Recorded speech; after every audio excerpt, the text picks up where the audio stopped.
J'ai l'impression que je vais aller en boîte, mais c'est pas du tout le cas.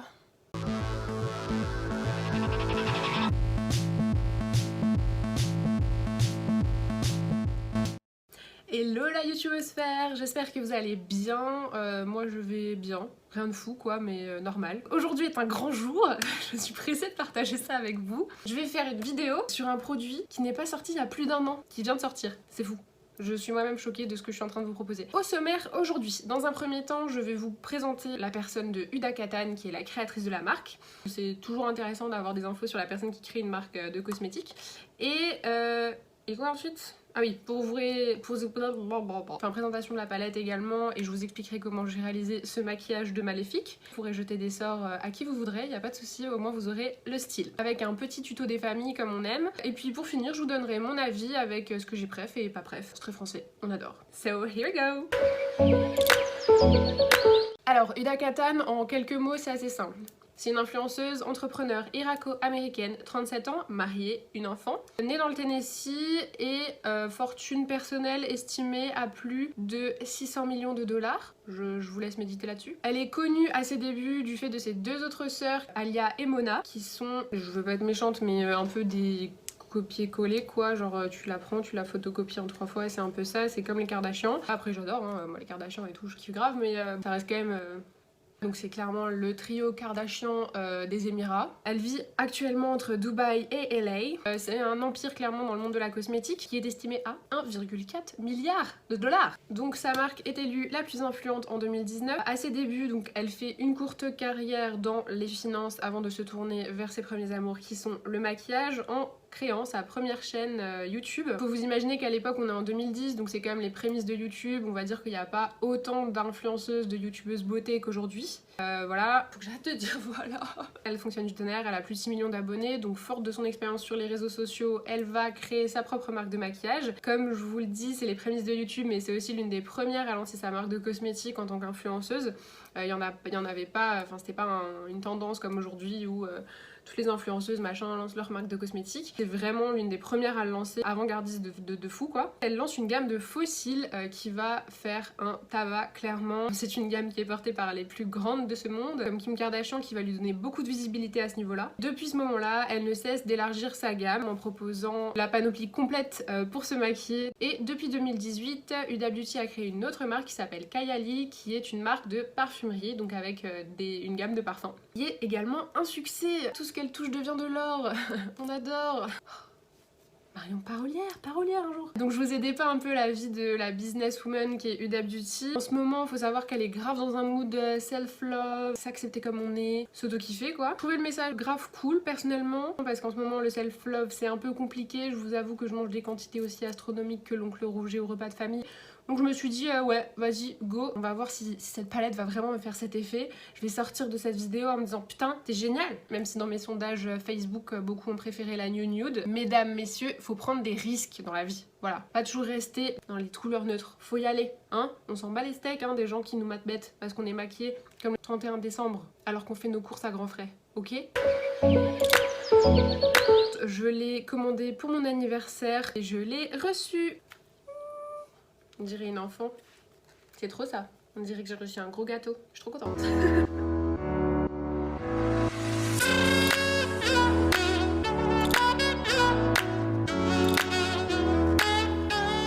Déjà le packaging est juste magnifique. Donc il y a marqué Naughty en relief.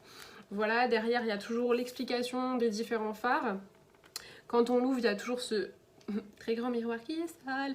Voilà, donc il y a toujours un grand miroir, donc ça c'est vachement cool. Et puis bah on a les 18 fards. Je les trouve quand même beaux quoi, enfin je sais pas, il y a du doré, il y a des sous-tons un peu bordeaux comme ça, je trouve ça hyper intéressant. Un peu profond quoi, donc Huda quand elle l'a créé, elle est allée chez les créateurs de ces teintes, de ces pigments, machin, elle a dit écoutez, l'inspiration que j'ai c'est le cuir, le latex brun, le velours comme ça, enfin elle était vraiment en mode binaughty quoi, genre hey. Yeah. Du coup c'est une version moins sage de la nude. Donc ça c'est la nude et ça c'est la Naughty Nude. On note un upgrade de qualité de palette parce que là on est sur un emballage en carton et là on est sur du plastique. Je sais même pas à partir de quand elle est passée de carton à plastique. Je crois que c'est à partir de la Mercury rétrograde. Mais je l'ai pas donc je peux pas savoir. Ça c'était la nude, elle se présentait comme ça. aussi très joli hein, mais quand même beaucoup de sous-tons roses, alors que la Naughty, les fards mat c'est quand même plus des sous-tons bordeaux, et les fards marbrés et pailletés ont des reflets différents, dorés, bleus, voilà. La nude c'était plus romantique, petite fille sage, voilà. Pour la Naughty elle voulait plus du sexy, du sensuel, la possibilité de faire des maquillages comme ça je pense du coup. Huda, est-ce que tu valides? La meuf qui a trop d'espoir, t'es. Alors attendez, j'ai fait une métaphore magnifique. Ça reste les deux faces d'une même pièce. J'ai fait des études là-dedans, c'est pas pour rien. On dirait les piliers de bar dans les PMU. Hein? Qu'est-ce que t'en penses, Jackie? Important à savoir, c'est que les grandes palettes de Huda Beauty sont créées en Italie, où résident en gros les meilleurs labos en création de maquillage. Il y a pas mal de marques qui sont fabriquées là-bas. Un gage de qualité, clairement. Contrairement à ces petites palettes, les Obsessions qui elles sont fabriquées en Chine, et on lui a souvent reproché la différence en fait de qualité entre ces palettes, mais bon, c'est justifié du fait qu'elles sont clairement pas produites dans les mêmes endroits. Et du coup, ils lui ont créé cette palette. Donc il y a 18 fards avec différents types de fards. Donc il y a 8 mat, 5 métalliques, 3 fards marbrés pailletés, multi-reflets, pardon. 3 fards pailletés multi-reflets, elle aurait pas pu faire plus courte. Il y a un fard marbré mat, et donc il y a un fard translucide, donc avec un effet glossy qui s'appelle Slippery. C'est une toute nouvelle technique qui s'appelle l'encapsulation. Si je ne m'abuse, en gros tu prends des pigments que tu enfermes dans des petites bulles, tu mets le gel, et du coup après quand tu prends la couleur, bah ça fait beau. Embauchez-moi. La nana qui sait absolument utiliser tous les termes techniques dans le métier. Nickel. Allons-y, allons faire ce tuto. Vous allez voir comment j'ai créé ce maquillage effrayant que vous pouvez également porter si vous faites du babysitting. Les enfants ne moufteront pas, ça c'est sûr. Let's go!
Et gros plus de la palette. Même les fards mat, même les plus clairs sont hyper pigmentés, donc ça c'est hyper cool. C'est quelque chose qu'on retrouve vraiment toujours dans les grandes palettes de Huda. Ensuite évidemment la qualité des fards que je trouve toujours irréprochable. Rien n'est parfait mais franchement en termes de tenue, pigmentation on est vraiment très haut niveau. La contenance de la palette est quand même conséquente, je veux dire il y a 18 fards, je veux dire il y a de quoi faire quoi, c'est une grande palette, le packaging est très joli aussi. Ensuite, et je pense que c'est un point qui est hyper important, le prix est clairement justifié par la qualité du produit.